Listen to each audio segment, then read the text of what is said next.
Welcome back to Acadia On Air for another episode. We got Chris Camilleri with us today from Level Up Taping. Correct. Chris, nice to have you here. Thank you for having me. My pleasure. Perfect. So the reason I wanted to have you here is I know nothing about taping. Believe it, like clearly I'm a GC. I see tapers working. I know nothing personally about taping. Tried taping once in my life. Didn't work very well for me.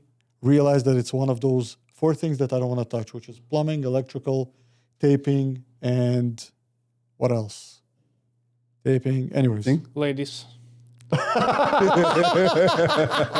a married man, my friend. That's a good start. Yeah. And ladies, okay, let's roll with it. So, it's a big thing for me. I wanted to talk to you from the perspective of construction, and also from the perspective of our viewers, which are homeowners, things that they would want to learn or know about taping. Okay. So let's start with, tell me a little bit about your company. What do you do? Scale of the company. Where do you work? And how did you get into it? Well, the way I got into it, I did in my basement, and my brother-in-law is a contractor, and he's seen me, and he's like, well, why don't you try this? You're pretty good. I'm like, all right, well, I've done body work in the past, so I kind of knew. So it's kind of, I know what you mean. Yeah, right? So I have the hand for it. Yeah, you run with it. And then I had a car detailing company. So I buffed and polished a lot of cars, so the finish is there, right? You got to look for the detail. So and that's, go ahead. Go ahead. Yeah. That's how I got into it. And how many years do you do it for? This is like 5.5 years right now. Oh, okay. Got it. How long do you think it takes to actually become a pro in that kind of field? Truthfully? Yeah. I don't think you'll ever become a pro. You're always learning. It's ongoing learning. You're ongoing learning. The chemical's always changing. The drywall's always changing. Your temperature in the house is changing. So there's always different ways to learn. I'm always learning. I'm always doing my research online. I go on YouTube, our Instagram. I reach out to different guys and watch their techniques. I'm a visual guy, so I see how they do their techniques, and I kind of pick and choose how I learn from them, right? Yeah. And then like sanding, I talk to the other people how they sand, how they finish, what paper they use. So you got to do your research. Yeah, I remember when, again, before that, I never paid attention to it, but when Acadia actually became a design build company, when we started sending things for bidding, and I remember learning that, whoa, taping has different levels to it. And it's so interesting. And you never think about it. You look, everybody degrades something, or they're like, oh, yeah, he can do taping, bam, bam, bam, and that's it. But there are different levels to it. And you really got to know what you do, which, again, we're going to get into it. Is that a trade that you think young people should consider our days? Yes. There's not a lot of young people in the trade anymore. Everyone's faded out. Yeah. It's a great thing to learn because it can open different venues for you. And what's the difference between, so I want to talk about, you do taping and drywalling as well, right? Correct. Perfect. So what's the difference between good drywall job and a bad drywall job? Ooh. Talking about just the drywall on the wall? So yeah, before the taping, because I think I want to see the prequel before getting to taping itself. Well, to say the truth, I specialize in just taping. I would call a drywaller to come and hang my drywall. Okay. So for what I look for in drywall, if all the screws are tightened in, if the cuts are either beveled, there's no loose drywall, there's no cuts over a door ledge where it's going to crack, right? So quality drywall put up. Like quality cuts, not wasting of material, not wasting of sheets, because it's costing somebody money. Yeah, sure. And what should a homeowner look for when they are getting this kind of job? At the end of the day, if you don't have the eye for taping, and you don't really understand what you're looking for, it's kind of difficult. You see a wall, and okay, what should a homeowner actually look for? When they're looking for to hire a taper? No, when you're doing your job, correct, and you're pretty much done with your job, what should they see? What should they look for? Because there are different levels. Explain a little bit about the wall. What a homeowner should be looking for, like, feel the wall, feel their work, what they went over. If you feel humps and you feel stuff like Talk to them. That's actually great because a homeowner really, when they're coming on a construction site, or, well, I can see it now just by the eye or use some lighting or whatever, but they don't want to touch anything. Yeah, and then the painter comes in, they paint the wall, and you see the hump, and apparently the job Because is brand done. new, they don't want to like mess it up. No, because they want to stay clean. Yeah, they want to stay clean. And taping is something you really, I agree with you 100%. You got to kind of make sure that everything. It's such a funny visual, like a homeowner like going like with the wall. Like that's such a funny. But you visual have to though, Yeah, because as a I don't taper, you get blind to seeing white, because you know you're looking at it all the time. That's why we tint our mud to see the different variations. If there's any fish eyes, if there's a higher edge on this side, if there's a higher edge on this side, right? And that's why we use a lot of light at different angles to cast shadows. Have you seen those zebra lights that they use for cars? Does this apply here? Like, would that be useful? No, You don't need that level of perfection here. No. if they pay you for it, if that's what they're looking for, But that's level 5. that's level 5 and beyond. So let's talk a little bit about the level. So it starts with which level? Level 2? 2, right? 1, 2, 3, 4, 5. So walk me through those levels. I know them, but I mean for our viewers to understand, walk me through them. What does it mean? I don't know them. There you go. What does it mean from level 2 to 5? So 1 would be putting the tape on the wall, right? 2 be covering it. So you know what? Also explain where it's applied. So in the garage, for example, you will not see level 4, right? It depends. True. I always like to finish all my work at level 4. Because 1 and 2, and like, I get it, you know, like you just want to be in and out, but I try to look for perfection in everything I do. So level 4 is just before level 5. Level 5 is where you're coating the whole wall of mud, everything's perfection. So I try to get as best as I can towards it. So level 2, what is that? Is when you... When you put your first layer of mud on the wall. And that's it, and you leave it this way. Okay, so level 3, what would it be then? Level 3 will be in your next coat. Some guys finish with a level 3. So it'll be your next box. Some guys run like so if we're talking about using boxes, a 10, right? A 10-inch box, one mud box. And then another guy will come follow with a 12-inch, Okay. right? So that'll be a level 3. 4, then you can follow with a 14 or a 15, or you can close it in by hand so it's actually feathered out properly. And Interesting. It's a bit different because I thought that level 2 is pretty much when you just cover all the holes. Level 3, when you cover it twice and sand it. Level 4 is when you pretty much prepare for primer. And level 5 is when you scheme the whole wall and ceiling. How difficult is that, by the way? Like it's crazy to scheme a full ceiling and to make it straight. And do you use all this equipment, you know? And so to level 5, if people the people get a consumption wrong with level 5 being leveling everything or just a final coat so mud has there's no imperfections in the wall. You're just covering everything. It's different than leveling it, right? And when you go to level something, it's completely different than level 5. Oh, I know what you... It's true. It's pretty much true. It's not really level. Exactly. Because it's really not up to you. It's up to the framers and whatever was done before you. Your job is kind of to make sure that it's visually more or less Correct. nice to the eye. Exactly. And in which situation you would use, let's say, level 4 versus level 5? If there's a lot of light in the area from a window, I would prefer to level 5 the walls, the whole area. Right? So you're not seeing any pitted in the walls. Because don't forget, there's different textures. Anybody can go with a light on the wall and look, and they're going to see anybody's work. Yeah. Because there's different texture. The drywall has its own paper, so that's a texture. The mud has its own texture because you sand it smooth, so it's a different texture. Yeah. The primer has a texture. Paint has a texture. So what are you really looking for?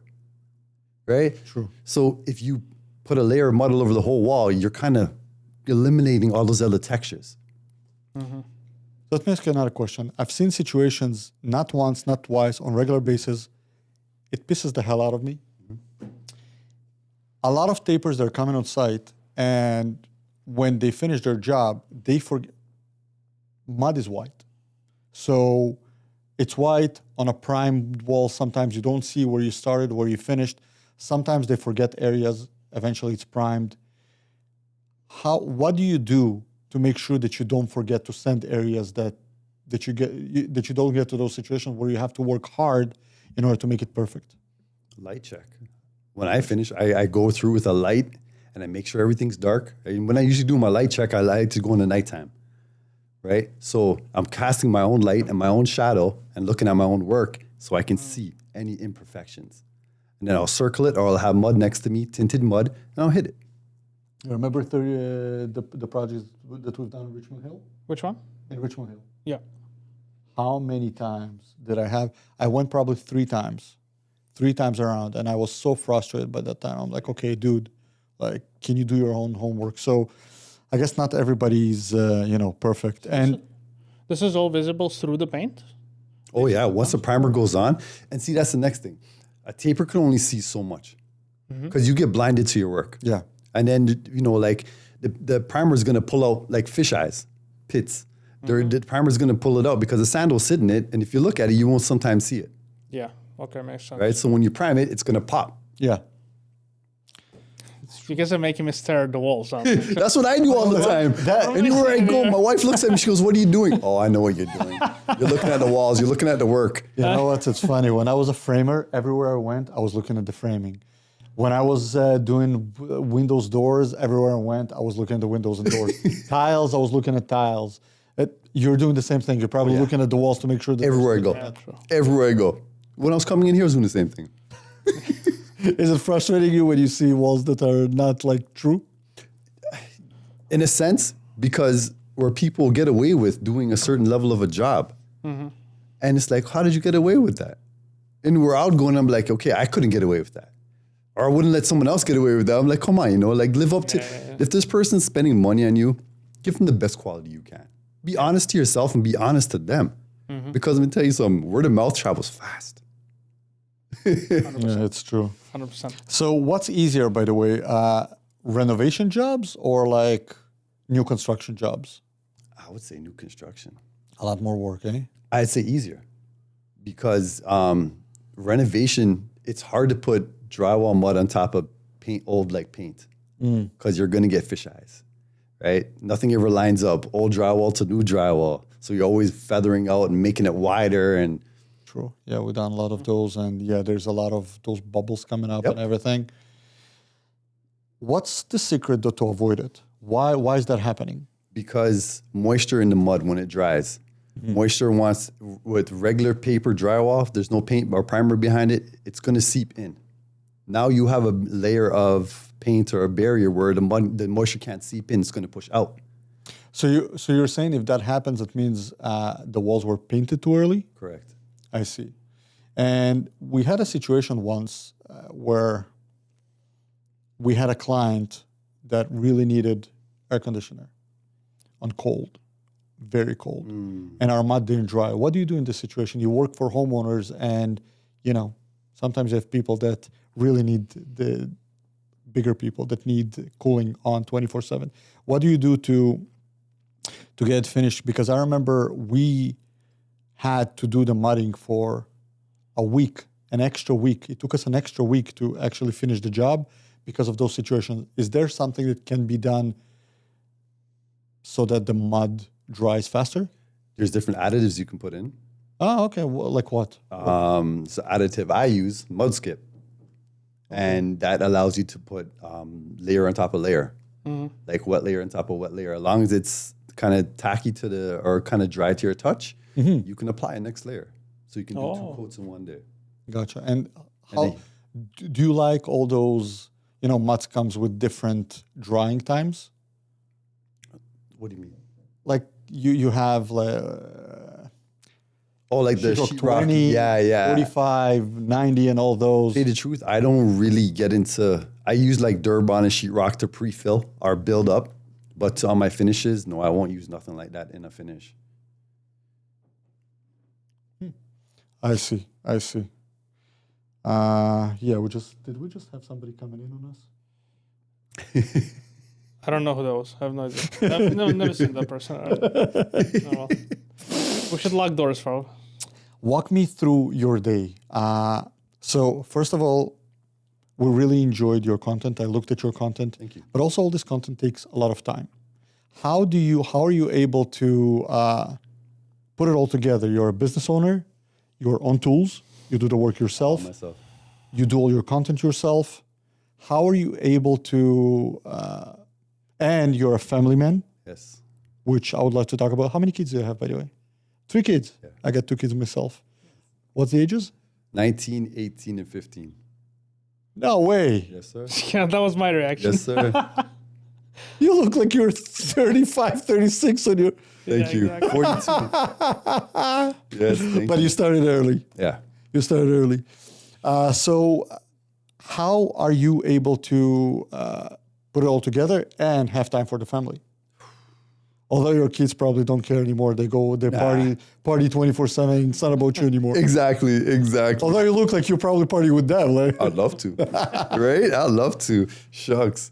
When I get to the job, first thing I like to do right in the morning is I make a video greeting everybody.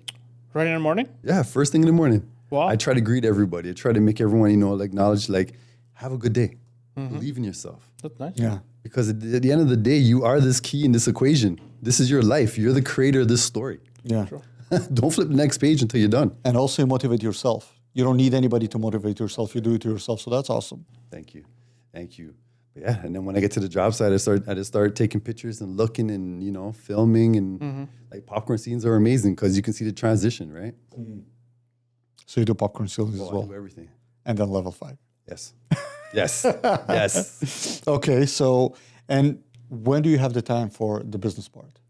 Again, estimating, seeing jobs. Anytime you can. I get home, it doesn't end. Sit there in front of the computer, right? Kids are off doing a thing. Wife is there, but they help out. Kids help out with social media when they can. Oh, that's And awesome. the wife, she helps out on the back end with paperwork and everything as well. So it's a family. It's a family oriented. I believe in family. I love family. But it's so cool. So your kids can actually help you out and to work on your projects and everything. Yep. That's amazing. After pulling teeth, come on, let's go. Listen, they're teenagers. All of them are teenagers now. So I got one that is becoming a teenager.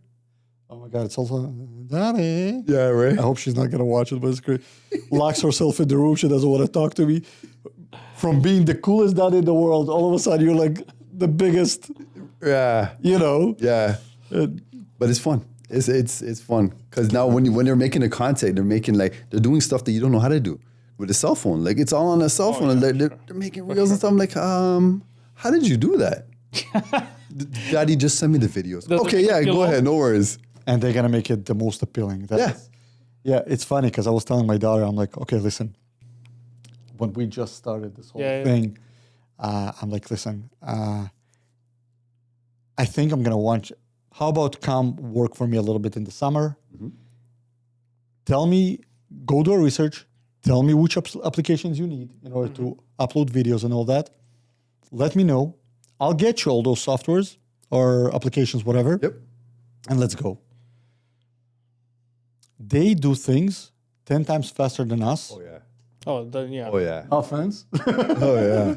and the quality is like, you're looking at it and it's all awesome. You got sound, you got good picture, you got everything. I'm looking at it. A couple of days ago, I posted a reel on Facebook myself. I decided to do it myself. So I decided to add music to it. I add music to it. I post the reel, and here I am hugging. Who was it? Fire Epoxy.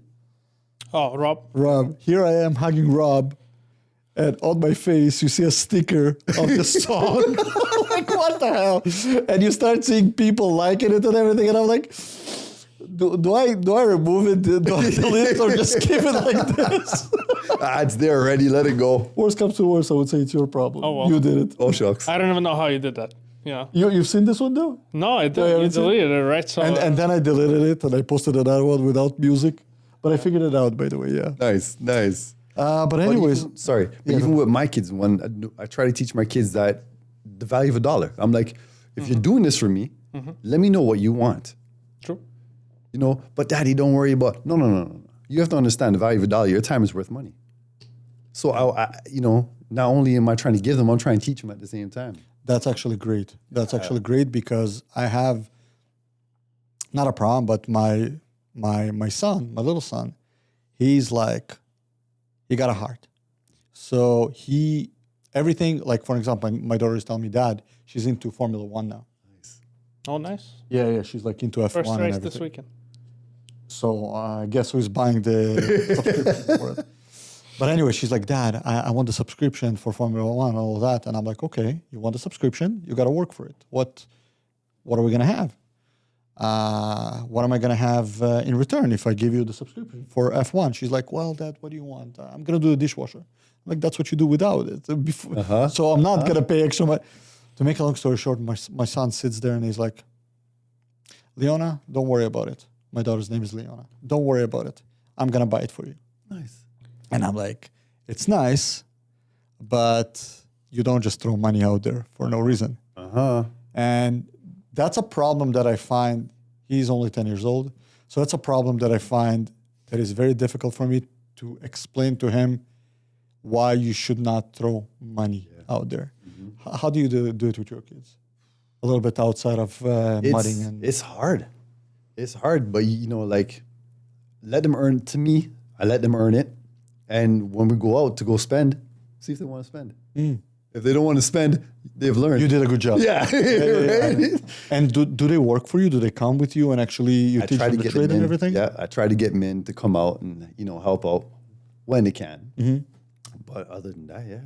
What do you push, by the way, in your opinion, as a trade, what do you think parents should push for?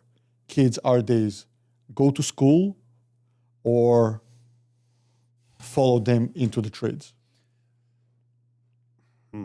Growing up, me personally, they killed the trades. Everyone was pushing gold, AI, computers. So, which I get it, but you just killed the trades. You're a GC. How much young tradespeople do you see?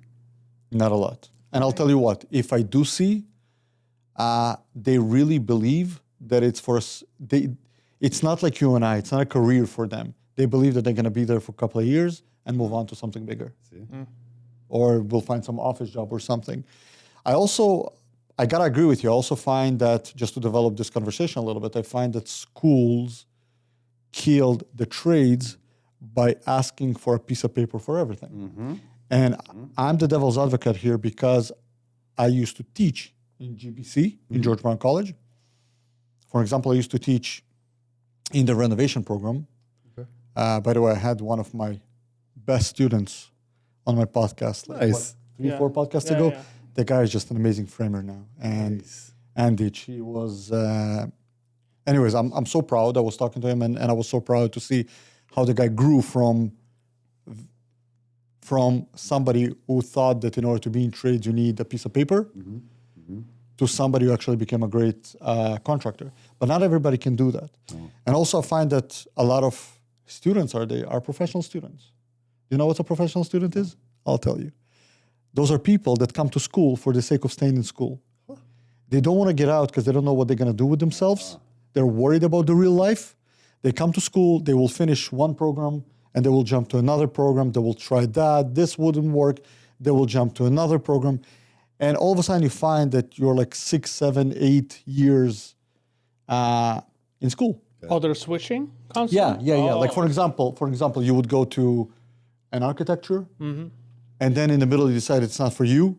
You would try construction project management, and then that's not for you. And then you go to, and all of a sudden they're like, really, it's not for them. It's just they don't know what they wanted to do with themselves in real life. I remember me when I was 18. I literally didn't have that choice. I came to Canada. I was an immigrant.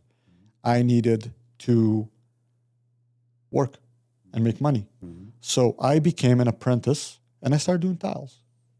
Right? I did that for 3 years. I learned to trade. I was a little bit thorn in the middle when I came to George Brown College and I realized that I need to teach people renovation program. How do you teach renovation program, right? Like if somebody want to be a contractor, they want to be a taper, how can I teach them in school to become one? Exactly. Right? Yeah. So this is something, I definitely support your thought about it.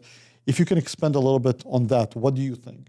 Should kids actually keep going? Like to me personally, I think that people don't believe in colleges anymore. And I think the trades are going to grow. Yeah. And we're going to become, blue collar is going to become something that is a norm again. And it's what built this world. yeah. Honestly, think about it. You got to live somewhere. You got to go shopping somewhere. Everything's built. Everything. Yeah. Somebody has to do That it. will never go away. It's your hands. These two beautiful things right here. Yeah. Can you put the little thing? I don't know how it came up there. The no, not yours. That one. The foam thing. Oh, Yeah, yeah. exactly. Yeah. Oh, sorry. Go ahead. But yeah, I think doing everything with your hands, you're blessed. Because once you have these tools, you can go anywhere in the world and work. Right? A piece of paper, yes, unfortunately, a lot of people's not good in school. Then what? But they're great with their hands. So I never knock anybody out. Yeah. And also, you want to be a lawyer? That's great. AI is going to be the biggest lawyer in 5 years. You want to be, let's be real, architecture. You want to be an architect? In 5 years, I'm not going to be necessary. So I wouldn't suggest my kids to go for that. Engineering, I think AI is going to be the best engineer to do numbers.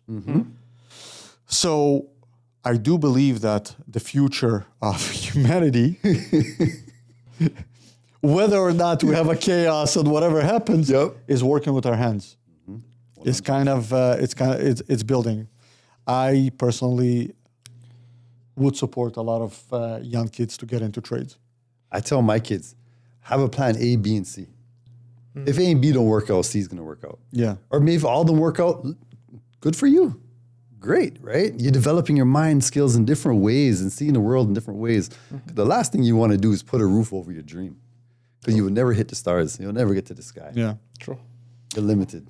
Question for you. A little bit back about contracting and all that. So are you, when you're working, do you have a discipline of, I'm going to do my 9 to 5 and that's my job and then I'm going home? No. Or are you like, I'm going to stay there until I'm done? I stay until I'm done. I set out the night before, the day before, I kind of planned out everything. What am I going to do today? If I want to get all this done, if I can get more, wonderful. But if I'm there from 5 in the morning till my body says, oh, it's midnight, guess what? It's time to go home, right? Like I stay as long as I can. You know, it's funny because I don't know why I heard that has nothing to do with construction, but I heard a story about Eminem once. So Eminem, he treats his career as a 9 to 5 job. I don't know if you heard that or not. Oh. So rappers usually would go into the booth and start recording. He's not like that. He comes to the studio 9 to 5, does his work, and after 5 he's not there. Like 50 Cent was saying once, he's like, I was calling M after like 5:30 and he wasn't there. Because 5, he's done. Locked off, yeah. The reason I'm saying that, I think that's amazing because you get to have a certain routine in your life. Yeah. How difficult is it to work without a routine? Because then when I was just like you, doing exactly the same thing. I would wake up in the morning, go to work. When I feel that my brain doesn't think anymore, I would go home. But the problem is that there's no routine. Tell me a little bit about that. What do you think about this whole situation? To me, it was kind of, I was in a blur, constant blur. Yeah, it's a constant go. Like you never get a stop, you never get a break. You're blessed if you're always busy and always going, right? But it's hard to have a routine sometimes, right? Like you have so many jobs back to back, or they're overlapping each other. Like you want to get them all done. I don't miss deadlines. Like I stay on top of everything. I don't miss a deadline. If you tell me, if anything, I give it back to you a day or two or whatever, a week earlier, right? Because that's how you have the next trade to go in. But that's how now I can trust you also. Amen. Yeah. Amen. Yep. Right. So tell me a little bit about problems that you see sometimes when you're coming to work that are done. I was just talking to you about Andich and I remembered framing-wise. So you probably come in and you see that because of framing, things are not done right, and eventually the drywall is incorrect. Where can framers do a better job to make sure that the walls are straight enough for you to perfect your job? Take more care. Take more care. Like put a level on it. Make sure all the studs are kind of straight and even, right? You're asking for too much. Yeah, I know I am, right? And then the drywallers don't care. Sorry to say, the drywallers don't care because they just throw the drywall up, rather it be a hump in the wall or, the sheet's not in properly. It's all left on the taper. I think actually drywallers are more covering up for the crap that the framers are doing. Can you even fix the situation if if the framing is off? How is the drywall? No, like situation. I'll tell you why I'm asking those situations. I find a lot of situations on my sites as well, where blocking is not there. Drywallers, if you get a new drywaller for some reason, if your guys are busy or whatever, they don't put the blocking behind, and all of a sudden you're coming in, and he starts doing the corners, and they're not attached. Yep. And then you see cracks. Yep. I would call him and ask what the hell is going on, but that's not even his fault. Exactly. I see. And how do you fix that thing? Oh, man. Which, by the way, tell me, how do you fix that thing? Well, you have to dig it out, get a good 90 out and start going, like fill the hole, fill the cracks. Like that's why every time I do a job, my first thing I do when I get in a job, I go around and pre-fill. Get the Durabond out and pre-fill everything. I believe in pre-filling because you have less chance of cracking, right? Cut out what needs to get cut out and fix it. Yeah, by the way, I've seen two different approaches. One is pre-fill, like you do, where pretty much they go and they cover all the seams and everything. Yep. And then when it all dries, they would do the taping. Right. Some would do it all at once. So they would pretty much pre-fill, put the tape in, and finish. What's the difference? Why would they do that? A lot of guys, you can do it either which way. It's how your comfortability is, right? I find by pre-filling, to me, letting it dry, you're taking care of that shrinkage. Because remember, everything shrinks. Of course. Right? So you're allowing it to shrink. So now when you put a tape on, that mud has already shrank beneath it. So you have the less layer. Interesting. Right? Because everything shrinks. I can put 10 coats of mud on, but it's going to shrink. So you put your first coat, you let it shrink. So when you're doing it together with the tape, I'm trying to understand what the difference is. Can it not shrink with the tape? It can. Like I said, either which way is fine. But it's like, I'm assuming less chaos because now you don't have a thick layer of mud. Yeah. And because sometimes, especially in new construction, you probably have large gaps that drywallers are leaving to you. Yeah. So at this point, sometimes when I have a large gap where I can't even pre-fill it, I have to buy expandable foam. Okay. I put a secret out there, but yeah. So you create like an expansion joint. Exactly. Oh, that's awesome. I never heard of that. Because what else? Drywall is not going to come back, fix it. So you have to think on the spot, right? Yeah. What this process looks like, if there is an issue, there could be like 3 different levels of who was responsible. So how is that figured out? It comes down to the taper. It always gets thrown onto the taper. Well, you're the last one, basically? Yeah. Well, you see, not because of that. I'll tell you from my perspective. Okay, perspective as a general contractor, the number one thing when that happens, I start worrying about the costs because I realize now that something has to be done. Mm-hmm. The reason it's come down to a taper, and you, Chris, you're 100% correct, is because if Chris can do anything to fix the situation, that's the cheapest and the easiest fix. I see, okay. Because if Chris would tell me, you know what, Max, that's a problem, you gotta remove the drywall and do blocking and fix everything, or send do something with the framing, you're done. That could be a couple of $1,000s worth of fix. Yeah. Yeah, like I had a situation actually where drywaller did the drywall without blocking. And I had a taper. Luckily, it was a good taper. By the way, maybe you'll know. Tell me about it. And I remember there was an exposed corner that was not really supported. And he's like, the taper came in and he's like, Max, don't worry. I have this mud, specific mud. It comes with fiberglass. Mm-hmm. You will never see a crack. Now, as a GC, not gonna lie to you, sometimes, I'm not saying always, but sometimes you have to believe in wishful thinking. Yes. That was the case because you don't want to lose money. You don't want to open it. Yeah. I trusted him. I did it. And that was a renovation that I did for my friend 6 years ago. on the ceiling of the first floor where we did a load-bearing wall removal, never cracked. Nice. Do you know what was that? No. What did he use? So he used some kind of mud with fiberglass already inside. And yeah, No clue. without any, like he used mesh and everything, but without any support behind it, no crack whatsoever. I'm there I want to like research once. that. I'm there like once a month. I'll tell you what. It was a small bag of mud. It was orange, Okay. something orange colors. And yeah, I will never forget that because he pretty much saved me on that. Saved you on that. He saved me on that, and that's why it would go first on Chris because you would expect to get an answer from Chris. Now you can give this answer. Just Do you go to the building shows or whatever they do in? They have all these like cool displays Yeah, of they new do. materials and new technologies there. You remember? Like, By the way, what are new technologies? That's a great question. What are new technologies in taping and Technologies as in the mud? Yeah. Like there's additives where you can put into it. so tell us a little bit about it. For which applications? What kind of additives? Where it can save your butt? Where it can save your butt. Well, different tapers have different strategies, right? Because some guys will use 90 in their mud and they would think that it would help out for strength wise, finish wise. Some guys add soap to their mud so they don't get Soap. Yeah, so they don't get fish eyes. Soap. Soap. Okay, you see, Imagine that's- when you sand, like that burns your eyes. Imagine. I knew I'm gonna learn so much today. Okay. Right? They also have another chemical like Nopak that you can add to it. You don't get fish eyes.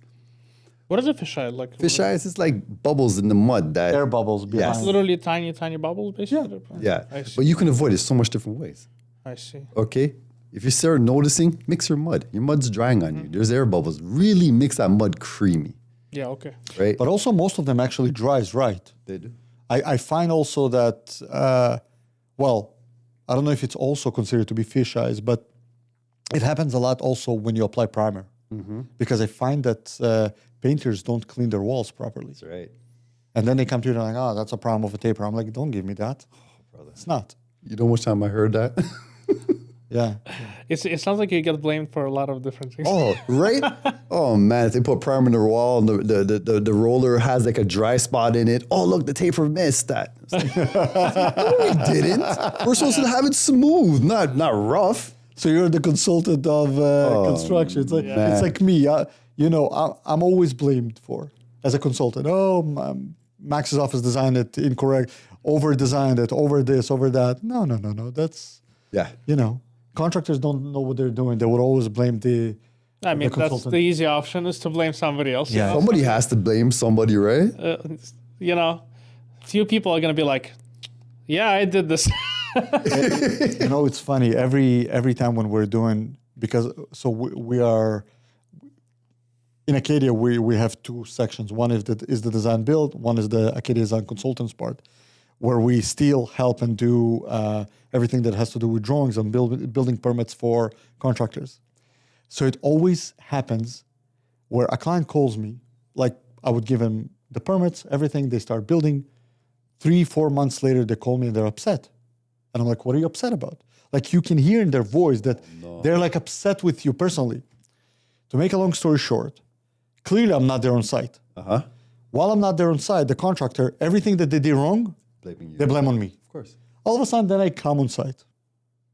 And the contractor's like, nothing to say all of a sudden. Right? And I'm like, okay. Or some kind of mistake that actually happened where they need me. I come on site, the contractor has nothing to say. And I always talk to the client and I'm like, listen, buddy, I'm not here. Clearly, I'm the one that blamed, but make sure that your contractor know what he's doing. Yeah. You know what I mean? So same in your situation, I see. Everybody would be like, yeah, that's... It's a taper. So, do I understand correctly that fish eyes, right? They happen when you mix, some air gets trapped inside the mix, and then it comes to the surface, basically. The moisture has nowhere else to evaporate to. It doesn't want to go backwards. It wants to go forward. Yeah. And it's pushing out. So it's, Yeah, because you got a barrier. You got behind drywall, usually exterior walls, you're going to have a barrier. Yeah. So sometimes, by the way, if the insulation also is not done correctly, you would find cold air coming from the outside through the drywall. Oh, I see. That will, Yep. You see, like at the end of the day, it's funny because you cover all the crap that other people didn't do right. Yes. So And then we get the most shit. yeah, Sorry. yeah. No, it's perfectly fine. Right? Perfectly fine. And then you also got to do everything right because now every house that you build comes with lighting, with strip lighting, all that. Yep. And even painters they're not putting thick primer on, they're not doing it properly. So you got to be so precise when you're doing your mud work that it's a masterpiece. I've always called it. No matter what you do, it's a masterpiece. This is 100% the hidden. I feel like most of my friends, if I just asked them, like, which part of this do you think was the taper, they would literally have no clue, like, what happened here. Yeah. You know what I mean? 'Cause Yeah, but people that's why you're the funny part of the podcast. people understand paint. They understand that there's wood behind it. Yeah. The end. No, it's true. Yeah. You know? They don't know how much went behind putting Yeah, paint on. exactly. They don't true. understand the layers of all I'll this. tell you the funniest part sometimes we do renovation for people, for homeowners. Now, I don't know if you can see that on me or not, but I'm very meticulous. And sometimes I would see homeowners would look at me weird, like I would give crap to one of my trades when something is done incorrectly, and they're like, everything is fine. What are you talking about? It's great. And clearly it's not, you know, but I personally, I cannot accept when a trade doesn't do something 100%. Correct. And clients, they're clueless. Yeah. Like, They are. I would argue, I was arguing with my framer for doing something, and the client was standing on the second floor and like it was open to below, and he's standing there, he's like, what's your problem? Everything is done right. I'm like, yeah, that's what you hired me for. That's what I'm here in charge of, not you. That's why your house is still standing up. It's just funny. But it's Do true. you guys But run into clients sometimes? your name that is are on the. opposite? Pardon me? Do you run into clients who are the opposite? Like they go too far, and it was you know, they stand with a police flashlight, and they're like, I got no comments on that. Right? I run into that so much. This is why I explained earlier. There's so much different layers of texture on the wall, right? Yeah. And if you put up a light against the wall on a 45 degree or 90 degree, Yeah. you're gonna see everything, no matter what. Right. So Every little scratch, everything. everything. Because now if you look at the wall right now with the paint on it, there's texture. Right? So like what are you really looking at in the time? Is the joint covered? Can you see the joint? Can you see the butt joint? Is it feathered out properly? Is there high, low spots? Is there humps? Okay, now we're talking. Yeah. Right? And even when you paint on top of existing paint versus new drywall, texture is different. Different. So when you're doing for somebody like me, it's a problem. Not gonna lie, because when you're doing, let's say, an addition on a house, and all of a sudden those two meets, existing drywall versus new drywall. yeah. All of a sudden you see how this is. So what happens is now the new drywall emphasizes how bad the existing Oh one yeah, is. the depth. Yeah, Completely right. Different. Oh yeah, that's why a good painter. I'm not hacking on anybody, but a lot of good people, if they can sand in between their primes or their coats, perfect. Yeah. Because now you're matching everything. Yeah. Oh, yeah. I see. I was gonna ask, like, what's the solution for the? So there are a couple of solutions. Like you can do a scheme coat, for example, on the walls. You throughout the wall to make sure that it's the same, or you can send your paint and your prime or whatever. Does paint inside houses fade over time, like in color, from Yeah. UV or whatever? Yeah, definitely. So that's another factor, then, Everything. right? Yeah. Because wherever the sun's gonna hit, it's gonna bleach it. Yeah, everything. Right? It's like age. We all get old. I always Paint's think in gonna get terms of old. cars. When they repaint cars, they have to use these kind of like scanners basically to scan paint, because old paint is not going to be like, you're going to get the color code for the paint, but that's for a new car. Yeah. Yeah, but also because, and you're probably gonna know about it because you've done it before. They buff. You don't just repaint the car, right? You buff it a few times. They want to make sure that there's a thickness, Yes. Yeah. enough The clear. enough paint or something. Clear coat. Clear Yeah. coat, yeah. The clear coat. Because that's what sits on top of the paint, right? Is the clear coat. Exactly. So a lot of body shops, what they do, they'll paint one door and then they'll blend the other one, right? And then you would have There's a to transition. exactly. You'd have to buff everything to match it nice. You're just basically shining the clear up again. Yeah. You're bringing life to it. Yeah. Yeah. Yep. Once that's gone, you see, you've seen the old Honda Civics that have Spider like, cracks? These, like they have these kind of, they look like plats or something on the roof, that's just clear coat gone. Oh, yeah. I know what you mean. Yeah. I know what you mean. So yeah. Okay, so wanna ask you a couple more questions about things that you've seen in real life. So, what's the worst drywall job you have ever seen? Oof. I Ooh. think you got to talk about this for a while. Man, I've seen drywall job where it looks like a puzzle on the wall. Like I could, they use leftover sheets. Oh. And they put this little cut here, this little cut here, this little cut here, and it's like, what do you do? Or you see, I've walked in some new builds and there's been gaps so big in corners, and it's new drywall, it's a new build. But that's just cracks waiting to happen. Like, I've explained to them, and I know that eventually they will blame you for that. 100%. How does that work? I walk away from it. You walk away. I have to, because your name's on the line. No matter what, at the end of the day, you got to protect your name. It's on the line. So, But it's sad though, because of other people, you have to leave the job. that's right. Then what? But it's your name though. You got to protect your name at the end of the day. You know it's going to crack. You know it's going to come out horribly. What are you going to do? Still do it? I don't think so. How did this happen? I don't understand. How does what happen? Is it because drywall sheets are a specific sizes, and the framing was done wrong, No, that they people don't leave cracks? They just don't take the extra 5 minutes or the care of the next trade or of the perfection of the craft to line everything up properly. To do everything the way it's supposed to be.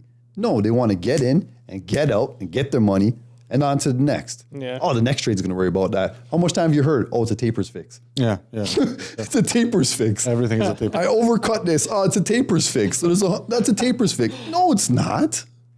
Why should I be fixing your mistake? No one's paying me to fix your mistake. Yeah. Mm-hmm. The opposite. You should be preparing everything so that the taper comes in and it's simple to do their job. Right.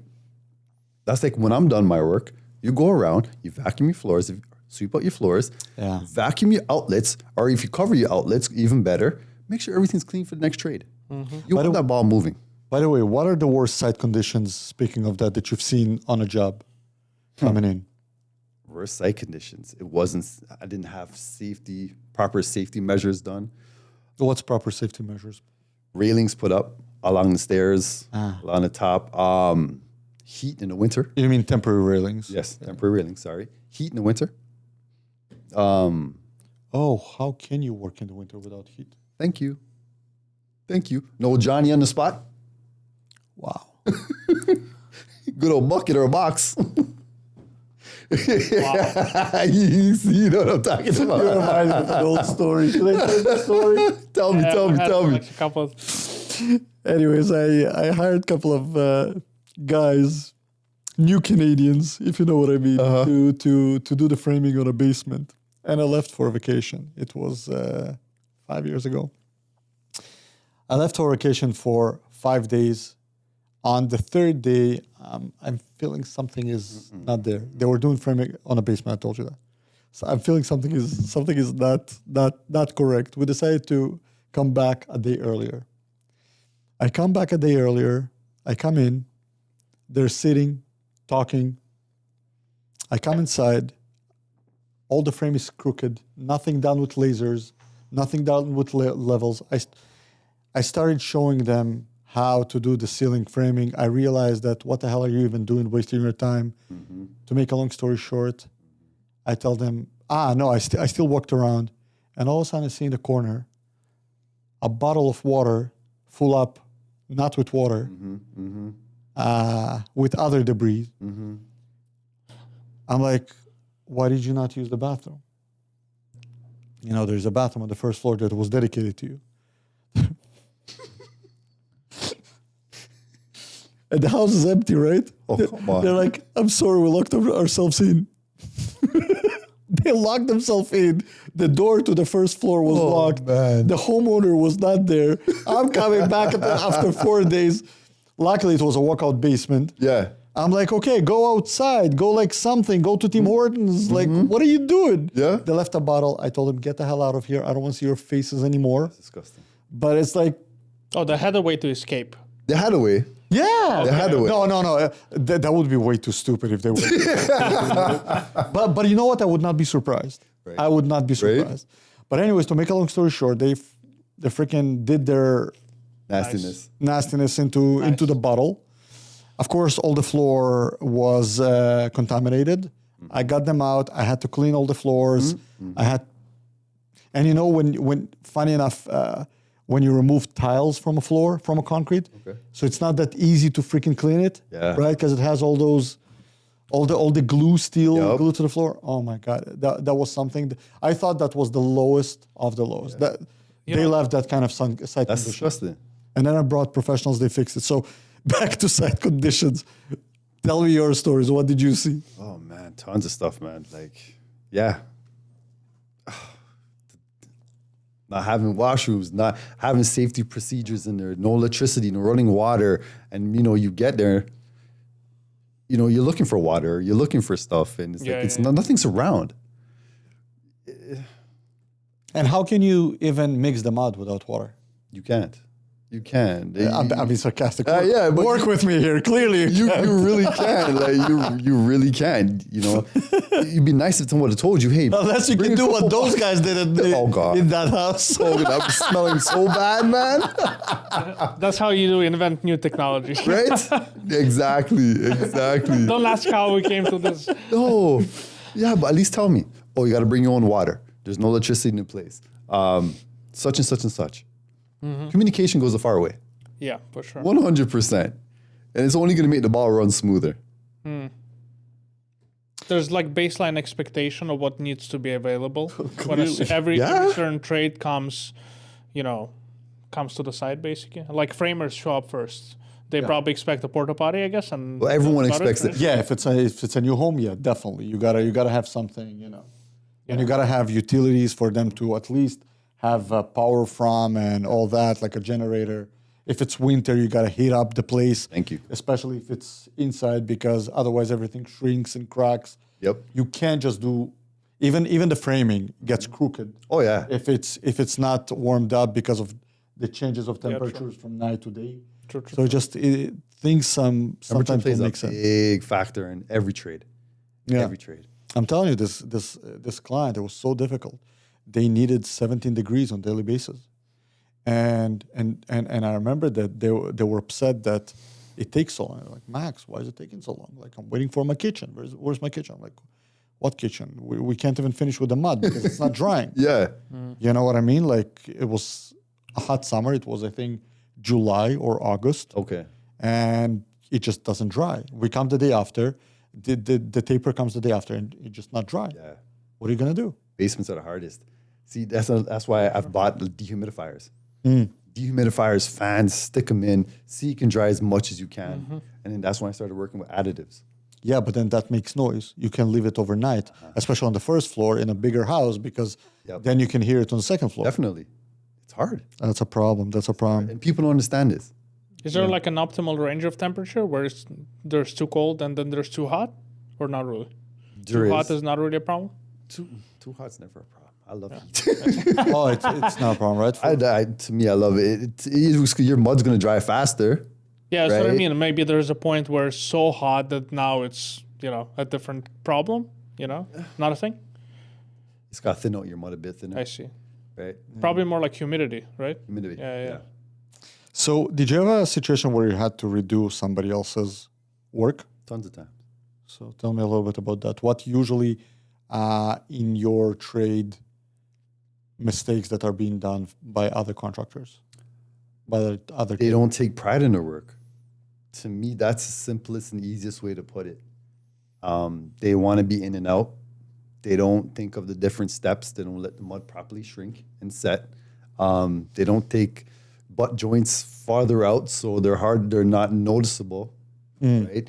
You put a little thought, put a little effort, put a little care into it, right? So it's not hard on the GC. The GC has to sit there and scratch his head and explain, how am I going to fix this? Yeah, no, I had a lot of situations like that where it's already, like usually after mud, the primer and paint is pretty quick, at least the first couple of coats, and after primer and the paint, and you come in, and you're like, shit. that's going to cost me. Yep. Yeah, that's going to cost me. That's why I was talk with you guys, man. Yeah, yeah. You know, GC is number one, the communication. Yeah. But make things wider. Yeah. I love to use my final box is a 15-inch. A lot of guys who use a 10 and 12. I use a big 15. Because the drywalls and the bevel and drywalls, they're getting worse and worse. They're leaving high shoulders. And a lot of guys don't know how to correct this. They don't know how to play with it. You know, a lot of guys think they understand it, but don't really get it. There's a lot of great tapers. A lot of great tapers who are not getting noticed. But these other guys, they come in, they want to do the job quick and they want to get out. But there you go, it comes down to price point. You want a cheap guy? Yeah. Or do you want the expensive guy? But also, I see that you got this fire in your eyes. You love what you do. I love it. You're really proud in what you do, which is amazing. You know, when you treat it like I just need the money, clearly you're not going to get a good product. Exactly. I talked to you a little bit about textures. Tell me a little bit about textures. What kind of textures are being done? What's in right now? And yeah, what is that you can offer to make the walls prettier? Prettier. So I personally started getting into Venetian plaster. And I love it. I love it. To me, it was hard to wrap my head around the fact that you're not making things smooth anymore. You're putting a pattern on it. You're making it look nice, right? And the different styles of Venetian plaster is amazing. You can put a marble effect on the wall. By the way, this is just gorgeous. I've seen all those, especially in Europe. Especially in Europe, they love doing that on top of fireplaces and all that instead of using marble. So let's expand a little bit on it. It looks beautiful. We in Canada are still not familiar with it. No, we're not. Tell me more about it. Have you seen that? I haven't. You know what I'm thinking right now? In the last week, I've learned so many different things that can be made to look like marble. I'm like, resin can be like marble. No, but that's pretty much when you. Let's explain him and the viewer how it's done and what do you.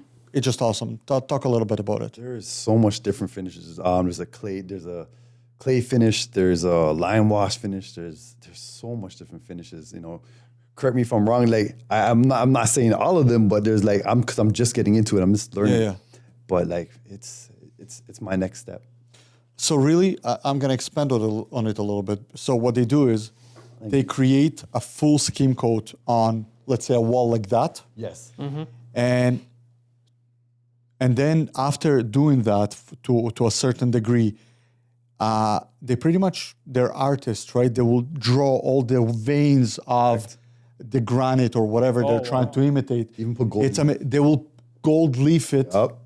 It looks freaking amazing. Then they would buff it all. Yep. And they would wax it. Yep. It looks like eventually it looks like granite. It's beautiful. High gloss.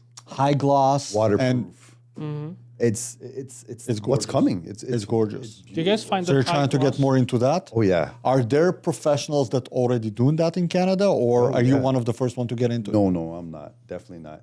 There's a gentleman who's actually teaching me. I'm learning from him. He's great. Bella Italia, Enrico. Like he's a great guy.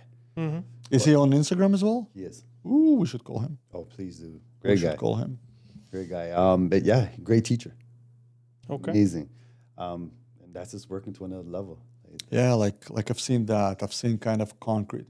It just you go from a taper to which taping on its own, it's art. It's an art. You need to know what you're doing. But here you become an artist. You level up. Like you level up. it just I'm watching sometimes all those videos, like especially in Eastern Europe, they do all those. Oh yeah. In a lot Eastern of Europe. yes, a lot of apartments. Like they everything that gets here started there 10, 15 years earlier. Yep.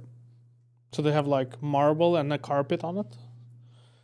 That's what But there's so much different stuff you can do. You can do alligator skin. What? Really? Alligator I haven't skin seen that. pattern. You can do Louis Vuitton. Just so much. There's That's so insane. much you can do. It's pretty much like, I don't know if you know, when you do concrete driveway. Before it was just concrete. Then they started using all those patterns and everything. Stamps. Yeah, now concrete is just a puzzle. It looks like an actual pavers, paving. So same here. Pretty much it was just taping. Now it's, anyways. No, it's great. It's great you're getting into it. Thank you. Thank you, bro. So how long do you do it for now? Did you like do already a couple of jobs, or is it No, something? I've done a couple of classes already. They got classes for They you. have classes. They have academies you can learn from. Yeah. Yes. Amazing. So, yeah, it's. That sounds Stay great. tuned, man. You'll see a lot of good stuff. Amazing. No, we're gonna definitely follow you for that. We're already following you, but I'm telling you, I enjoy your content. But if you're gonna do all those, I love all those things. So, what else do you think? What kind of advices you can give to homeowners when they're hiring you? What would make your job easier to communicate with homeowners, things that they don't know and should know when they communicate with you? Like, for example, if I'm a homeowner and I'm calling you in and I'm telling you, I need you to do taping for me. I don't know anything about levels. I don't know anything about, other things. I don't know anything about, I have a drywall, there are no blockings. Because nobody told me before that. What should they know to communicate with you to make your job easier as a professional? Talk with them. Do your research. Do your research and talk with them for sure. Because at the end of the day, anybody can come and do the job. Yeah. I can promise you this and that.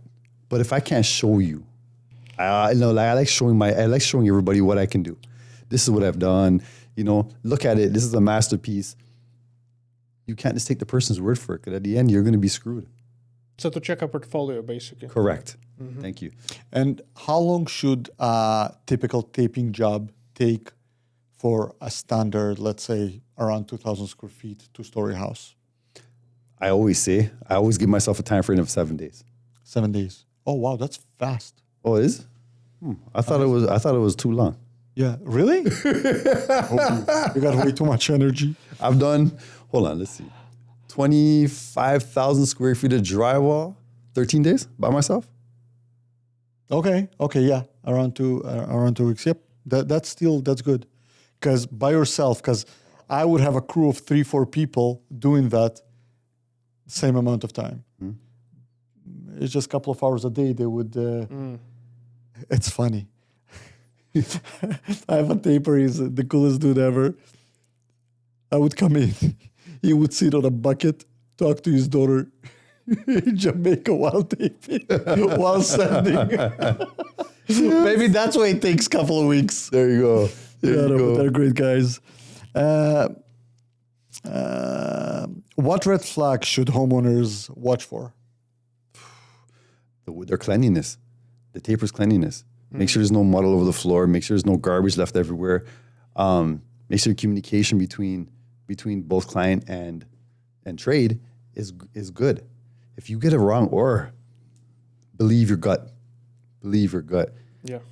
Right? That's a red flag. If I come in, I try to go, mud to me, it's a wasted material. It's on the floor. Now it's coming out of my pocket or the GC's pocket. To me, the mud belongs on the wall. Yeah. Right? I'll empty boxes, crush them, put them away. And at the end of the day, scrape up whatever mud's on the floor. Do something. Pay attention to everything. So another question about that. So when you're coming to a house and you were hired not by GC, a GC usually would prepare the place for you. If they're good GCs, they will cover everything and make sure that it's ready for you. If you are working for a homeowner, what do you do to keep their house clean as possible and safe? Because after you, you're doing your job. After you, there's usually a lot of dust. Correct. What do you do to avoid? So I'll mask off everything that I'm not going to touch. So if I'm doing this room, I'll mask off all the doors. So if I don't touch, tape off, plastic, cover the floors with flooring, and just keep it like it's your own house. Gotcha. Yeah. And do you find that tapers usually? I find a lot when you're watching on the internet, tapers are using vacuums and all that. In real life, my tapers come in, they don't really. It's not how it is, you know. They come in, the whole house is full of dust, and they get out. Do you do that? Do you use vacuums every once in a while? Do you actually tell me a little bit about your process of I use sending? I use a Merca, so it's a vacuum, it's a dustless system. I'm not saying I'm fully on dustless. There's no such thing. No, We're talking about dust. Yeah. About mud. What is it, like a HEPA filter or something? correct. It has a vacuum, Yeah. and it sucks all the dust, a majority of the dust, into the vacuum, right? See. But yeah, I would go back in and I would clean up. You would have to clean up, right? Suck out, clean out all the plug holes, suck them out with the vacuum, clean them up, make sure everything's good, tidy up. You want to leave it nice, right? You should talk to electricians. Yeah, they don't know how to. We had an electrician here. Max was complaining, like, why are you not ever cleaning up? Electricians, those are the high society of construction. All of you guys out there, you gotta start cleaning after yourself, okay? Pick your up. Electricians is funny. You don't need to look where the plugs are. You can follow them by all the leftovers of the wires on the floor. And oh my God, electricians. Love you guys. But it's true, but that's every trade though. Keep clean. Yeah. Keep clean. Keep clean. Start the trend. Keep going. So the next guy, it's easier. You know what's funny though? All those funny videos, like it's not like electricians were like that all the time. All those funny videos created that. Oh, man. And now they started living up to those expectations. And now electricians just don't pick up anything after themselves. Oh man. All right. Can I ask you guys a question before I forget it, because it came to my mind? Why is all framing made out of wood? Is it like that all over the world? No. Not at all. And not all Why is it made not- out of wood. I know commercial, That's an industrial, when incorrect- they build warehouses or whatever, it's not wood. No, not only metal. commercial. You got steel framing as well. Yeah, sounds like it would be both more precise and it wouldn't expand and shrink and, all Yeah, of but that. we're living in Canada where Yeah. wood is cheaper. Well, Yeah. should be Okay, cheaper. so- not Should be anymore. cheaper, brother. Not No. anymore. Now we I see. kind of living to a habit. Yeah.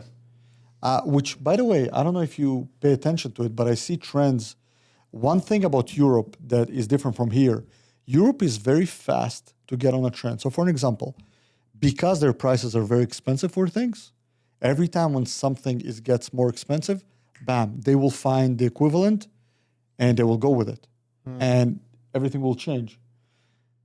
We're very good at sticking to the same system. Yeah. Because wood construction is not the most efficient anymore. No. I personally believe, but we're still doing that. I agree with you. That Aluminum steel's is not good enough? Sorry. Aluminum not good enough? Well, first of all, you don't use aluminum. You would use stainless steel for But framing. that's what I mean. Like, so aluminum would not be sufficient? No, it's too expensive. Oh, too It would be too expensive? expensive, Well, yeah. it's cheaper. Oh, I see. Well, it's supposed to be cheaper. So stainless steel would be the best, but we also have a weather where very cold weather where wood is a better insulator Oh, okay. than metal. That's, yeah. Although at the end of the day, I believe, which funny enough, I should check it out. I should do my homework. That's my job. That it maybe would be easier to have another layer of insulation on the outside and cheaper maybe than wood framing.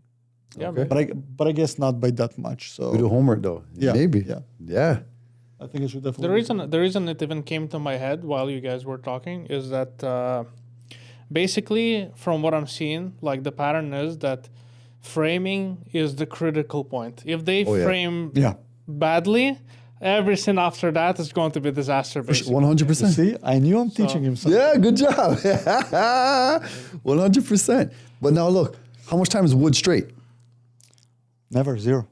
Wood is never straight. So you got- Funny enough, not only that it's never straight, it's just you always use the crown. You crown it towards the same side, right? Either crown in or out. But yeah.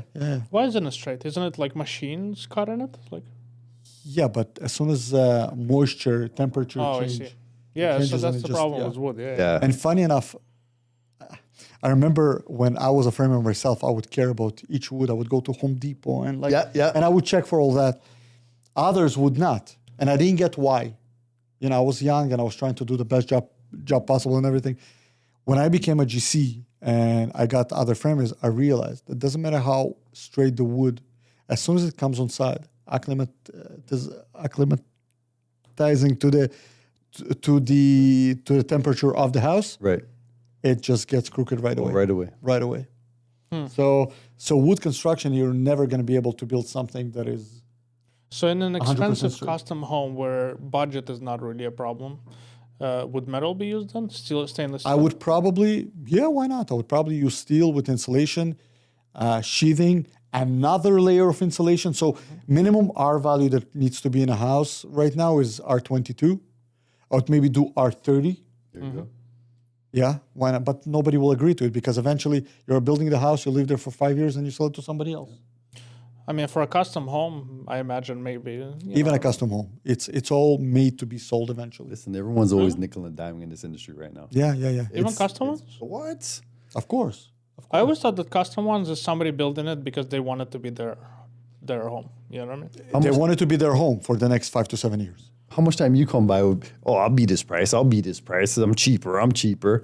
Cheaper is never always the greatest, no. man. And by the way, we never pick, first of all, most companies will take 3 prices. I will take 4 and will never accept the cheapest. Never, just zero times. 0 times that I will accept the cheapest price. Yeah. But I will debate, depends, of course, how much the more expensive one. Right. But I will debate between the two in a middle. Right. Because I will try and compare to make sure that it's not apples with oranges. Yep. Right? To Yep. make sure, to see what's the difference between them. And but cheapest, no. Cheapest, unfortunately, is just, unless, I'll be honest with you, I will if it's somebody that I worked with few times. You know them, yeah. Yeah, so if they, of course, clearly, if I work with somebody for a few times and they send me the cheapest price, I'm not going to complain. Of course. Yeah. But I'll tell you right now, in the industry, for taping, it's crazy. Everyone's cutting each other's throat. I don't know if you see it as a GC, but it's crazy. Oh, I'm coming in this price. It's probably every industry, guy.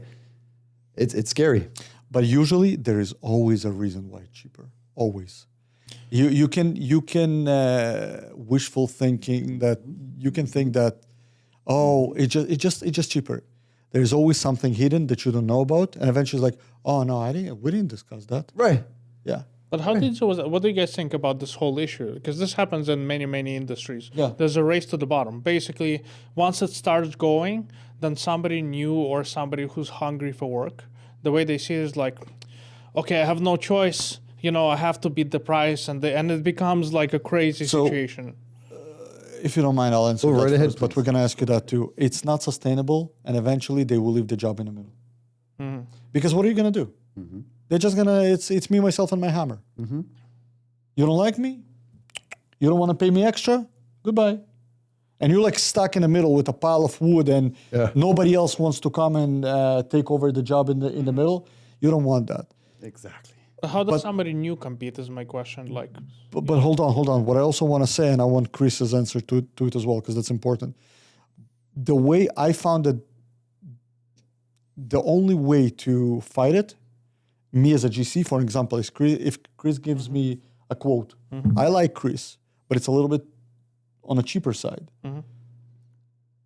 I usually send contractors proposal to you to sign that you're going to do, that you actually agree to do everything. Mm-hmm. And usually would say, as per permit drawings and or specifications. Correct. Mm-hmm. And I will line up all my specifications. Usually if Chris was trying, and not Chris specifically, okay, I don't want to say, that's actually fine. Not Chris, if one was trying to fool you, mm-hmm.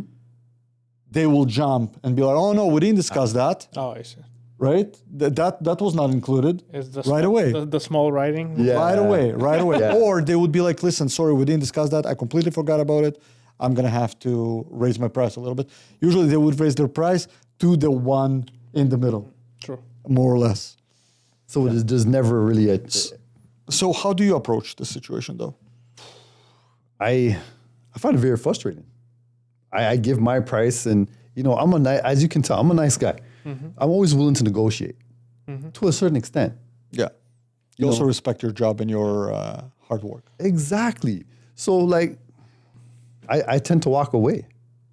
I tend to walk away. I'm not going to lower my standards or cheat myself out to make someone else happy.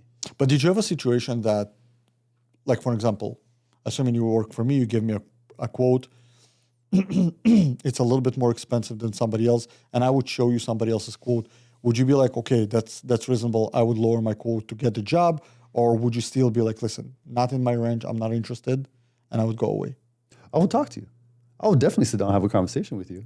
And if we can make it work, we can make it work for sure. I'm not just going to walk away from it, period, and not say nothing. Like sometimes you give a price and people don't even call you back.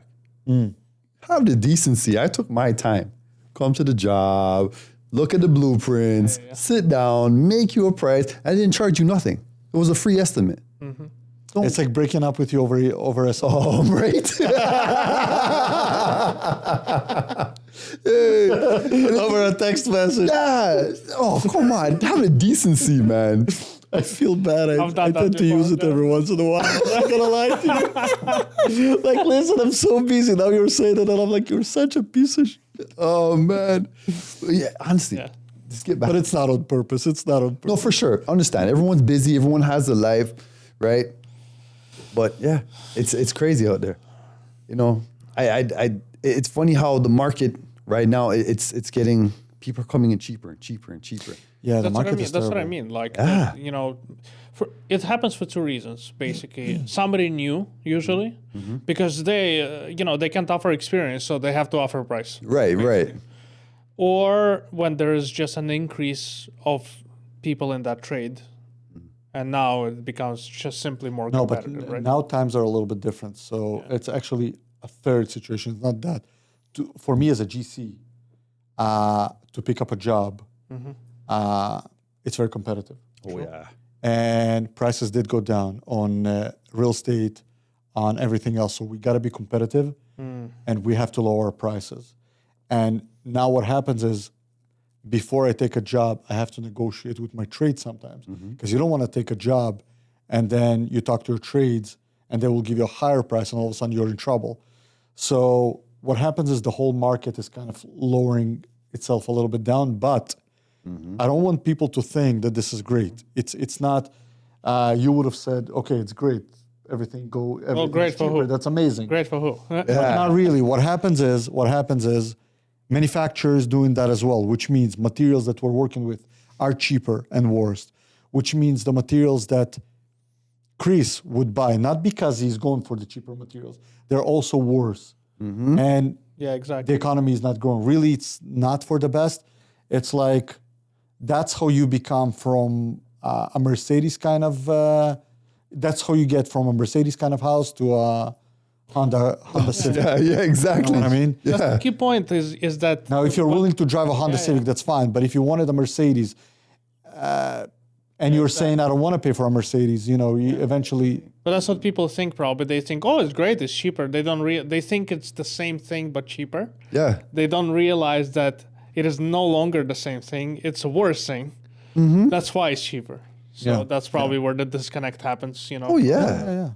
You try to get a cheaper laborer guy to go back in as a taper or whatever and fix his mistakes. Yeah. Good luck. Am I right or wrong? No, I agree with you 100%. Right? And true. Even their work-wise, like dust everywhere, mud everywhere, dirt. Like the job doesn't really look that clean or appealing to the eye. My lines, I try to make my lines crisp every time, in between coats, nice and sharp. Right, so when the customer does walk in, they're like, "Oh wow," Yeah, you actually see the, all the lines and everything instead of like crooked. I've seen those. I had a situation, by the way. It's another story. I was working with. I hired a framer, but under them, I gave them framing, drywalling, and taping job. Okay. The thought behind it was that they will care, and now a framer, because it's the same contractor, the framer will do the frame right for the drywaller, and because that's what I wanted. I wanted crisp, true lines and everything. So eventually, to make a long story short, they did the framing, they did the drywalling, and I see the taper comes in. And all of a sudden, the taper becomes a multitasker. He would go fix the framing in some parts. He would go fix the drywalling. One day I come on site and I'm like, hey, listen, what's going on? What are you doing? And I see him coming in on himself by himself, nobody else. The contractor all of a sudden disappeared. And I'm like, listen, what's going on?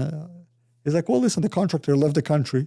They're on vacation. I'm like, for a month now? Oh, no. What the hell is going on?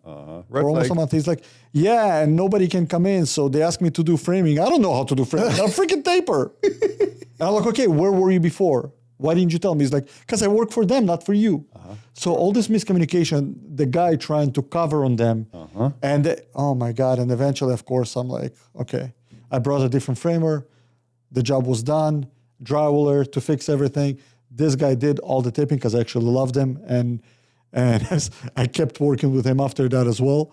And I just charged it to their bill. But have you noticed that a lot of drywall guys, the companies are starting to do installation, drywall, and taping? Have you noticed as a GC? I do. There's no more separate trades. For package, basically? But I'm telling you why.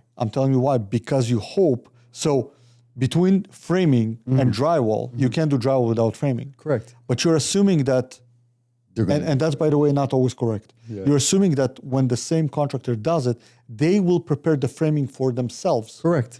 And they will prepare the framing 60 on center so that the installation will go in easily for themselves. And then they will do the mudding and everything. But I find that doesn't work this way. Because it's the opposite. It's the opposite. It's like, it's the same question as in our industry.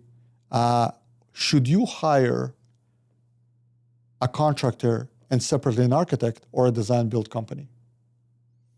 So you would assume, and we're a design build company, and I don't want to degrade us because I think I'm doing a great job. I'm trying to do a great job. Doing an amazing job. But I find that the idea of an architect and contractor, if the contractor is doing something wrong, the architect, when they're on site, they will pull out a red flag and be like, okay, we have a problem. And the other way around, when the designer is doing something wrong on the drawing, the contractor would be like, this is wrong. Design build company, you're one big company. So what happens is, theoretically, if you take the wrong company to work for you, instead of working it in your favor, now many companies would cover each other, right? And same here. What happens is when one company does it, now the drywall will come in, will look at the framing and be like, instead of saying, listen, Max, I need them to strap it, to strap everything or to finish the framing or like blocking whatever necessary. They'll be like, okay. So here I'm gonna do mudding. I'm gonna use this special fiberglass mud, fiberglass mud and all that. And eventually, if they didn't do it right, not even two. Usually it's one or two winters you start seeing cracks. Oh yeah, right. And the taper will. So I don't know. I think it's a complicated question, right? It is a complicated. Really I think is. at the end of the day, integrity. You gotta find, and you can see it in your eyes. Like you can see, like I see you that you have integrity and you're proud of what you do, and clearly you're giving the best product ever. You gotta find the same kind of drywaller. You gotta find the same kind of framer, and all of them to work together. I was funny enough. Well, listen, I was talking to Antonio. Amazing guy. That's my bro. So everybody's bro. Everybody knows Antonio. As you know, construction families, so that's the thing. I find that what I admire a lot, and that's what I'm trying to create, is as a GC, I have a lot of trades that are bidding for jobs, but nothing is personal, and they're not connected. I find that Antonio, for example, he has this system. Like he's doing his own thing, but he works with a lot of friends with a lot of different trades, and they care about each other, and they make sure that the work is prepared correctly. So I realized that if you want to be efficient in our economy, to spend less money and to make sure that things are right, the best thing is not to buy the cheaper materials, is to make sure that you're avoiding mistakes. The only way to avoid mistakes, you got to have a network of people that care about each other. Yes. Yeah, exactly. Yes. And this is, listen, I'm doing it for 20 years. Preach, man. Preach. And this is where I realized doing this, what we're doing here right now, that's where I realized this is the, the gold of construction. Yes. Yeah. And that's where also you like to come to work, seeing your friends. They like to come to work, seeing, and all of a sudden it becomes fun. Yeah. And maybe that's why you love spending so much time, on site. Because you enjoy, because you have fun, because there's a network of people doing, kind of doing works together. See, when I go to work, I turn my music as loud as it can go. To me, if I'm not thinking, Oh, so you're that guy that I can hear with my windows closed? oh yeah, oh yeah. And if you can't hear, I'm gonna bring a bigger speaker. When I'm not thinking, I'm working. The minute I stop and I think, now I'm messing up. True. The flow stopped. To me, it's about that good mood, that good time, the smiles. Even if they make a phone call, say, Antonio, hey, what's going on, brother? Let's talk to him. It's something that uplifts your spirit, right? Because it comes down to the way you feel. Yeah, true.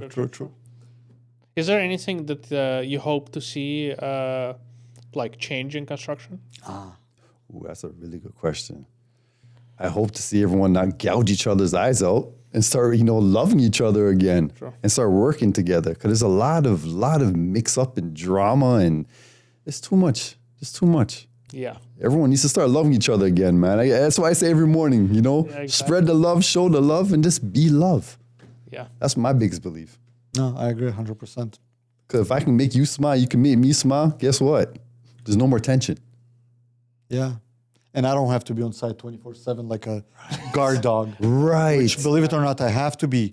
But then you're not gonna need me. But that's better for you, If everybody doing their job right, my job is not necessary. No, it is. It gets easier for you. You can go to the next one. Yeah, but really, exactly.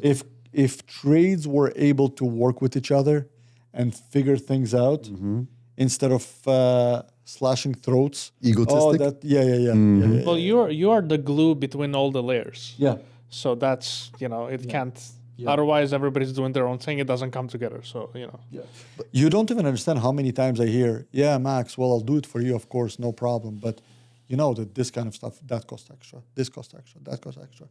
But I believe electricians, for example, right, fixing somebody, would have to put a block to put their own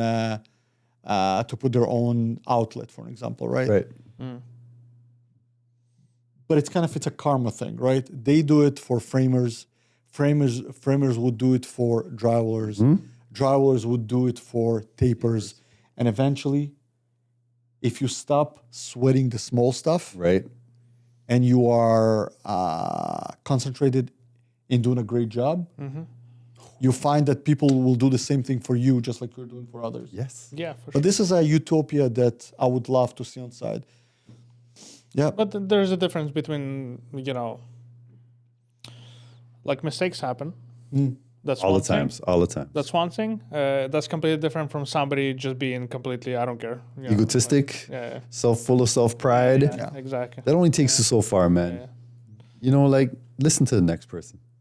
Yeah. Listen to the next person. Yeah. I'll tell the truth. Also, people with a big ego, they're a problem on site. Ooh, yeah. They're a big problem on site. They're a liability. 100%. Besides the fact that they will argue with other trades or it's like tile guys. They would come in and all of a sudden, oh, Max, we thought that the house was going to be ready for us. Now people are around. We can't cut inside. We got to go outside. Yeah, okay. Okay. Well, you're using a grinder. You're making dust. Yeah, go outside. What's the big deal? You're going to lose a couple of pounds. You know what I mean? But, or second situation where it's a problem, framers. I don't know if you've seen those situations because you don't need to talk to inspectors, but you've been on site while inspectors came in probably. Correct. It's such an awkward situation when I'm walking around with my framer with the inspector. I never argue with inspectors because start arguing with them, they look for more and more problems. Yeah. And the framer will start telling them, start telling them about how it did the same thing for the last 10 years, or the they past start 10 years. arguing? Oh yeah, I see. like for example, the inspector would come in and be like, yeah, you see this is incorrect. You need to put, you need to remove the nails or add screws to it. No, what are you talking about? I'm doing it for the past 10 years and it was always passed. Red flag. Well, now it's not. Yup. You made a mistake. Nobody paid attention to it. Good for you that 10 million houses did not fall in Ontario. Right? But now you're going to do what I'm telling you to. And they argue with them, and eventually the inspection doesn't pass. Yup. And it stops my process. Yup. And all because he was trying to save $40 worth of box of screws. Yeah. Of structural screws. I'm like, are you freaking kidding me? I don't And the think inspector is like, I'll come next week, make sure it's done. All of a sudden, now you have the insulators that cannot come. Now you have, It just snowballs. that's it. And now your construction 2 weeks behind. Yeah. Because of this idiot. Yep. That's crazy. Yeah. So I said, take your ego and check it out the door. Leave it right there. Yeah. Leave it right there. yeah, true. Or cell phones, guys on cell phones, or man, That's it's probably a big problem. you come to work, you work. Yeah. Give it your all. Give it your 100%. What kind of music you listen to while working? Anything. What kind? Oh man, all depends. Anything depends on my mood. Yeah. If I'm EDM, electric music, if I and the first thing in the morning I gotta go. Oh yeah, it's pumping, it's going. You know. Sometimes if later on in the day, reggae. You know, it just slows the pace down. You're flowing. You're nice.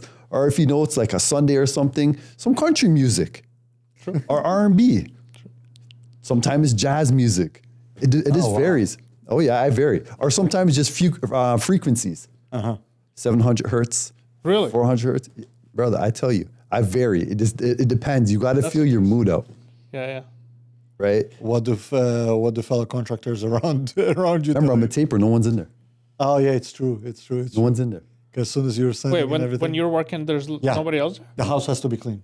Oh, that's great. That's what I'm telling you. When you're working with the GC, they will prepare everything, the whole Yeah. house That's for you, right. cover everything. When he comes in, he just goes. I kind of hope to come on site sometime and hear like classical music, like yeah. Vivaldi playing or something. Yeah. Oh man, sometimes you get opera, and Yeah. you'll hear me singing from the top of my lungs. It's But crazy. you know what? If you're the client and you come on site and there's opera playing, you're like, I'm gonna leave them alone. These guys are in the zone. I don't know what's going on here, but I'm not gonna question. You know which time I get embarrassed? A GC walks in or another trader, somebody like, oh, I got to mute the music right away, because you don't want to have noise. Say you're walking through with a client. Yeah. I'll feel embarrassed. My gosh, sucks. I'm sorry, I had the music so loud. Right? But hey, it is what it is, right? Oh, you know what? One thing, my biggest pet peeve is when they ask you, oh, before you even start taping, when can I tell the painter to come? I didn't even put mud on the wall yet. They put you under pressure and all that. Oh man. I see. And the worst part when you're talking, that's where wishful thinking comes in. When you're talking to a client, you're like, yeah, it's gonna take probably 2 weeks. I don't know how in their mind it registers 1. Right? A week Right. passes, they're like, are you done? No. All right, so tell me, I'm gonna ask you 5 quick questions, quick answers. Hand taping or automatic taper? Automatic. Sending sponge or pole sender? Both. Oh, okay. Smooth ceilings or textured? Smooth. Drywall screws or nails? The Drywall screws. Worst ceiling height or work width? Work with. Chris, thank you for being with us. Thank you for having me, brother. Shout out to 3 contractors that you think we should call to the podcast that would enjoy, have fun, and that will help them. Oh man, I can't do that. Go I'll for say everybody. There's no 3. I can't do that. 3 names. No, I can't. I would say everybody. I can't signal on anybody. That's okay. If somebody comes to mind, send them over. I will for sure. Definitely. Gotcha. Well, Antonio. he's yeah, great. yeah, we need one of those days. We need to get him back. And I'll tell you the truth, I enjoyed crazily talking to Dennis. He's amazing. Oh, He's know? great. Yeah, I talk to him too all the time. Oh, nice. yeah, so, yeah. We did. You don't see the videos we do sometimes? The Monday dances. Was Dennis? Yeah. Oh yeah, look online. Yeah, Yeah, that's it. yeah, yeah. Okay, I gotta check it out. I know Johan. I talked to him. So yeah. He films you guys doing this? Oh no, we do it all ourselves separately. Oh, I see. Cool. Yeah. Separately. All right. Well, Chris, thank you very much for being with us. For having me, it's a pleasure. Where can people find you? Oh, yeah. True. Instagram, Level Up Taping. Okay, I'll link it. Perfect. Thank you very much. Thank you for being with us. Guys, thank you for listening to this and watching this episode. I hope you're going to have fun as much as I did. Chris is awesome. And until next time, until then, back to work.